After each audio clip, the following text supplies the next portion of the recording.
예, 오늘의 시황 브리핑 시작하겠습니다. 미국의 국채금리가 하락하면서 시장이 좀 올라갈 수 있는 동력이 만들어진 걸로 보여지고요. 그리고 또 러시아 우크라이나 전쟁이 종전된다라는 거, 이거 금융시장의 여러 가지 면에서 뉴스가 될 수 있는 사안이죠.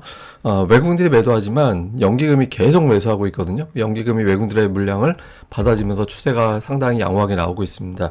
상승한 종목군들 되게 많았는데 뭐 2차 전지, 소부장, PCB, 보험, 조선 부품 등등 오늘 이제 상승한 종목군들도 비교적 좀 다양했고 이전보다는 조금 더 달라지는 이제 그런 모습을 보인 것도 특징이었습니다. 우선 오늘 코스피는 그러니까 2600이 저항이었거든요. 그러니까 지난주 금요일에 세 차례 돌파하려다가 실패했던 게 2600이었는데 오늘 장에서는 뒷부분까지 이제 밀어 올리면서 올라갔고, 특히 보시면 6거래일 연속해서 양봉이 나오고 있어요. 그러니까 아침에 시초가보다 종가가 더 높다라는 거잖아요.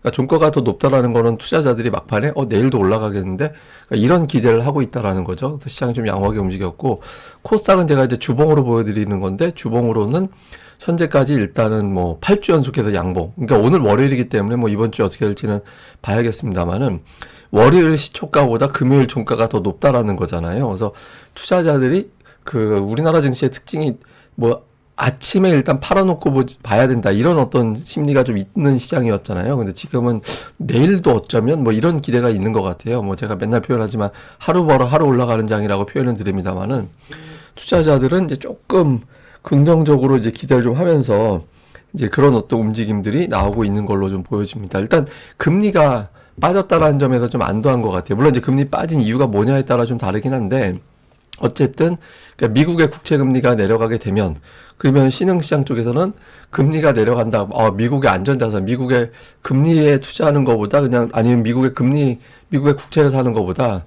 신흥시장 투자하는 게 조금 더 나아질 수도 있다, 이렇게 보거든요. 왜냐하면 금리는 확정된 수익률인데 신흥시장은 여차하면 제로로 갈 수도 있는 불안정한 투자처잖아요. 근데 금리가 너무 높으면 그 정도 금리라면 차라리 안정적으로 거기 가는 게 낫지, 이렇게 했다가 이게 이제 내려가게 되면 조금 위험한데 투자 분산해 볼까, 이렇게 이제 심리가 가동이 되거든요. 그래서 방향이 비슷하게 갈 때도 있긴 합니다만, 이제 대체로 금리가 너무 높은 수준에서는 신흥시장이 좀 겁을 먹었다가 금리가 빠지기 시작하면 신흥시장이 올라가는 그런 형태가 나오죠. 그래서 미국의 국제금리가 많이 올랐다가 이제 빠지기 시작하면서 우리나라를 비롯해서 이제 좀 일부 아시아 국가들의 투자자들의 자금이 좀 들어오는 걸로 보여지고, 그 다음에 이제 달러도 마찬가지입니다. 그러니까 달러 인덱스가 이 검은색 선이 달러고 코스피가 빨간색인데, 달러 인덱스가 최근 들어서 조금 흘러내리는 그런 모습이 나오고 있죠. 그러니까 코스피가 그대로 가는 건 아니지만 결과적으로 보면 방향성은 달러가 약해지니까 코스피가 올라가는 그런 형태를 좀 보이고 있죠. 그래서 그러니까 돈이 흔해진다, 달러가 흔해진다라는 거는 그만큼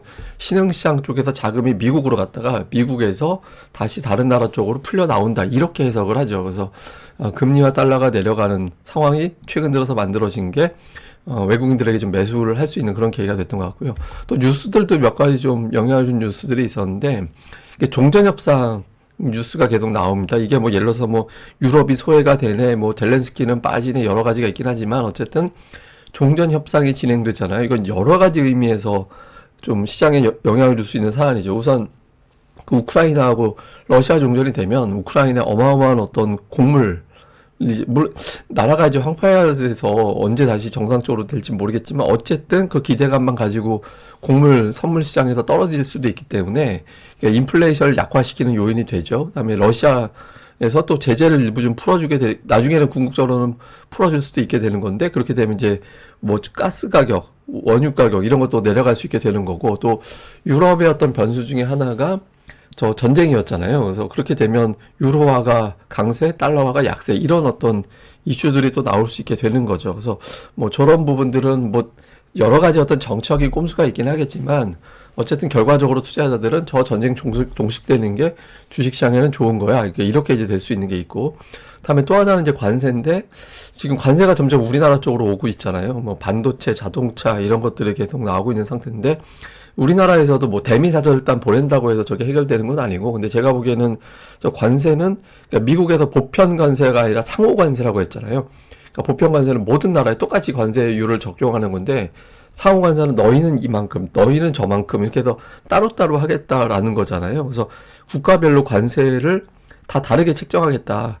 그러니까 뭐 이거는 협상을 하겠다는 얘기이기 때문에 적극적으로 협상을 하게 된다라면 관세를 조금이라도 이제 낮추거나 늦추거나, 그러니까 이런 계기가 될 수 있는 거죠. 그러니까 제가 보기에는 트럼프의 목적은 관세 부과를 하긴 할 것 같아요. 어떤 형태가 됐든, 뭐 조금이 됐든 많이가 됐든 그 강도 차이는 있더라도. 왜냐하면 트럼프의 목표는 위대한 미국을 만들겠다라는 거는 그러니까 미국 안에 제조업 공장을 최대한 많이 만들어서 미국 안에서 이제 제품이 생산되도록 하는 게 목적이잖아요. 그럼 다른 나라 제품하고 경쟁력이 있어야 되니까 그럼 그걸 관세를 부과시켜서 다른 나라 제품을 비싸게 만들어 버리면 그러면 이제 가격 경쟁력이 생기는 거고 또 그걸 싫으면 미국 안에서 공장을 짓게 하려고 하는 거고 그러니까 트럼프가 이제 그런 전략적인 선택을 한 걸로 보여지잖아요.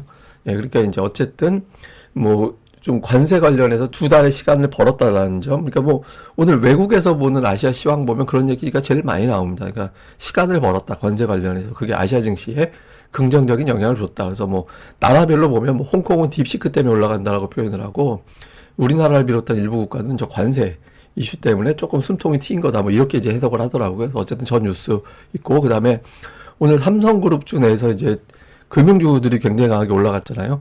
그러니까 삼성생명, 삼성화재, 그러니까 이런 어떤 기업들이 이제 밸류업 기대감, 이게 이제 자회사 편입하고 저게 이제 뭐 금산분리부터 시작을 해가지고 굉장히 많은 어떤 삼성그룹 안에서의 어떤 그 지배구조 재편이라든가 이런 것들이 지금 진행이 되고 있잖아요. 근데 어쨌든 저 과정에서 보험주라든가 이런 종목군들이 올라가고 저게 밀고 올라가게 되면 이제 삼성그룹주가 전체적으로 지수 영향력이 좀 있고 업종 영향력이 있기 때문에 거기에 대한 어떤 변수도 좀 일부 영향을 준 것 같습니다. 그다음에 종목으로는 오늘 코스닥에 그 빅4가 다 올라가는데 특히 그 2차 전지주가 좀 올라갔고 그다음에 그 레인보우 로보가 생각보다는 되게 잘 버텼어요. 그러니까 이게 이제 제가 저기 시장의 일종의 인버스 역할을 하는 종목이 됐다 지금은 그렇게 표현을 드렸잖아요. 근데 어쨌든 빅4가 올라가면서 지수를 좀 끌어주는 그런 역할을 했고 개별 종목으로는 앞서 말씀드렸던 삼성생명이 뭐 8만 원 초반에서부터 주가가 지금 벌써 10만 4천 원 근처까지 단기에 그렇게 길지 않은 기간에 이제 쭉 하고 밀고 올라가는 그런 형태가 좀 됐고 그다음에 오늘 코스닥에서 특징이 그러니까 소부장 종목들이 강한데 특히 그 소재 쪽 그러니까 머티리얼 이름에 이제 머티리얼즈 들어가는 기업들이 좀 강했거든요. 그리고 오늘 코스닥에서 보면 장기적으로 되게 소외받았던 많이 빠져. 막 고점 대비 3분의 1토, 막 4분의 1토 막 이렇게 나 있던 소부장 종목군들이 은근히 최근에 추세가 좋게 가는 그런 케이스들도 있거든요. 그래서 그런 종목군, 이것도 좀 많이 소외받았던 종목이었잖아요. 그래서 이런 케이스들이 좀 올라가는 모습이 있었고, 그 다음에 이제 조선 기자재, 성강밴드, 뭐 하이로코리아 이런 종목군들의 수급이 또 괜찮았거든요. 그래서 좀 거래량들이 한동안 좀 줄어들어 있는 상태긴 한데, 오늘 장에서는 이제 모처럼 좀 힘을 내는 예, 그런 모습을 보인 게 특징이었습니다. 자, 수급은 외국인들 오늘 또 매도를 했고, 코스닥은 사고, 선물 제가 이제 매수율이 그렇게 많이 안 남은 것 같다고. 근데 어쨌든 소폭이긴 하지만 매수를 했고, 기관은 오늘 뭐 투신과 보험이 팔았지만, 금융투자, 특히 연기금, 예, 연기금이 계속 매수하면서 시장을 버텨주는 그런 흐름이 나오고 있죠. 그러니까 금융투자는 매수를 지속하기는 어렵기 때문에 지금은 연기금 플러스 외국인 조합이 돼줘야 이제 시장이 버틸 수 있거든요. 그래서 그런 흐름이 나오는지 봐야겠습니다. 그리고 외국인들이 하이닉스는 거의 3주째 이제 매수 계속 하고 있고, 근데 하이닉스 사고, 삼성전자 팔고, 현대차 팔고, 기아 사고, 이게 좀 엇갈려요. 그리고 조선주 쪽이 좀 매도 쪽에 많이 들어가 있는 게 이제 특징이었죠. 그리고 이제 매수 쪽은 이렇게 업종을 고르게 샀다 이런 느낌보다는 좀 골라 샀다. 근데 약간 이제 2차 전지 색깔이 있는 종목군들을 좀 선별적으로 샀다. 뭐 이 정도로 보면 될 것 같고요. 기관 투자자들은 이제 삼성전자를 비롯해서 뭐 두산 에너빌리티, 그러니까 뭐 이렇게 업종이 있다라고 묻기보다는 그냥 고르게 샀구나, 골라서 샀구나. 그러니까 이런 느낌이 강하고 관세는 좀 의식하는 것 같아요. 그 현대차, 기아가 지금 매도 쪽에 가 있잖아요. 그래서 관세를 약간 좀 의식을 하는 예, 그런 움직임도 있었던 것 같습니다. 코스닥 쪽에서는 외국인들은 뭐 이렇게 뚜렷한 특징은 없었어요. 뭐 HLB 뭐 이런 종목군들이 좀 매수가 좀 강하긴 한데 특별하게 어떤 업종 없고 떨어지는 엔터주를 좀 받았다 정도? 예, 뭐 그런 정도의 어떤 특징이었고 매도 쪽은 그냥 레인보우 로보가 좀 오늘 유난하게 매도가 많았고 외국인들 전체 매도보다 전체 그 순매수 잡힌 거 감안해 보면 레인보우 로보까지 제외했다면 오늘 1,000억 이상 들어온 거였잖아요. 어쨌든 그리고 일부 이제 대형 제약 바이오 종목군들 뭐 이런 것들 일부 그다음에 이제 반도체 중에 일부 이런 거 좀 매도가 있었고 기관 투자자들은 오늘 뭐 이렇게 매수 쪽에 업종별 특징은 그렇게 강하진 않은데 조금 보면 조선 기자재로 분류가 되는 종목들 매수가 있고 그다음에 이제 반도체 예, 소부장으로 좀 분류가 되는 종목들이 매수해 있고 다 반면에 이제 매도는 오늘 좀 심하게 빠졌다 싶은 거는 좀 매도 쪽에 있죠. 뭐 엔터주 뭐 이런 것들 있잖아요. 이런 것들이 좀 매도에 들어가 있는 게 특징이었습니다. 자, 요약을 좀 해보면 미증시는 휴장입니다.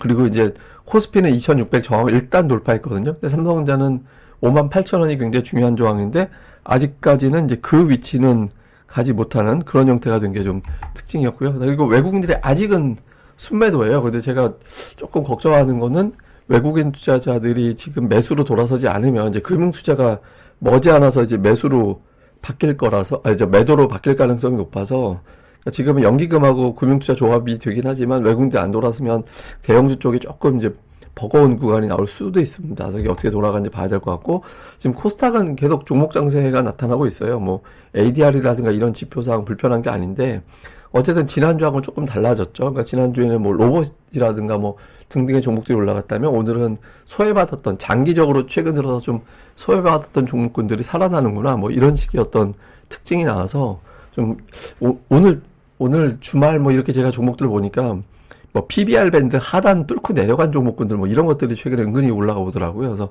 그런 어떤 낙폭과대 또 이제 PBR 되게 저평가 이런 종목군들도 한번 살펴볼 필요는 있는 것 같습니다.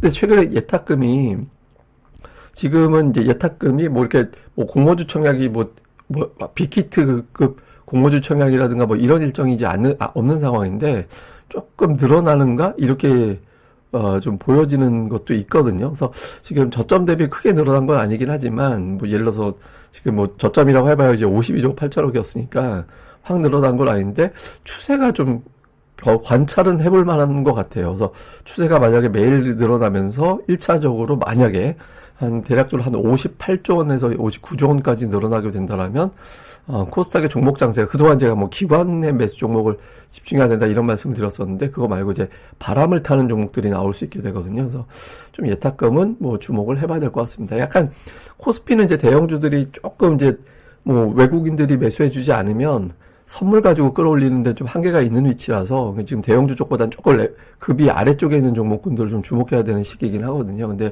혹시 예탁금이 늘어난다면 코스닥에 그동안 중대형주 장세였다면 중소형주 쪽으로도 좀 번질 수 있어서 요 구도는 좀 주목을 해봐야 될 것 같습니다.